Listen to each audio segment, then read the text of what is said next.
ഞാനിപ്പോൾ നിൽക്കുന്നത് തിരുവനന്തപുരത്ത് ശംഖുമുഖം കടപ്പുറത്താട്ടോ.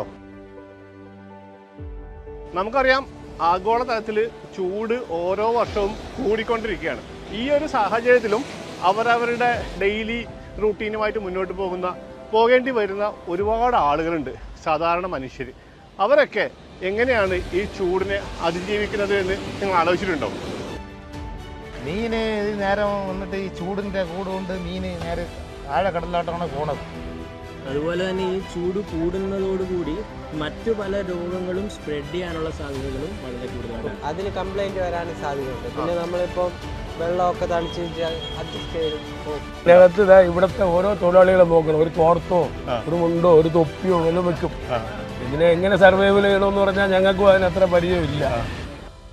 നല്ലതുപോലെ ഉണ്ടാവും മൈഗ്രെയിൻ പോലുള്ള രോഗങ്ങളൊക്കെ വന്നു വിടും.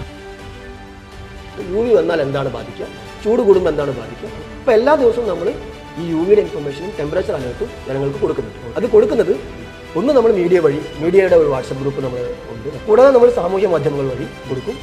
പിന്നെ നമ്മളിപ്പോൾ കവചം എന്ന് പറയുന്നൊരു ഏർലി വാർണിംഗ് സിസ്റ്റം കേരളത്തിൽ വലിയ രീതിയിൽ കഴിഞ്ഞ ജനുവരി മാസം മുഖ്യമന്ത്രി ഉദ്ഘാടനം ചെയ്തു. ഈ ഫേസ്ബുക്ക് പേജ് വഴി സർക്കാരിൻ്റെ നേരത്തെയുള്ള വാർണിംഗ് മെസ്സേജുകൾ ആർക്ക് വേണമെങ്കിലും എപ്പോൾ വേണമെങ്കിലും ആക്സസ് ചെയ്യാൻ പറ്റും. ഇത് വെറും സ്മാർട്ട് അല്ല കേട്ടോ, ഇത് ശരിക്കും ജീവൻ രക്ഷിക്കുന്ന സംവിധാനം തന്നെയാണ്.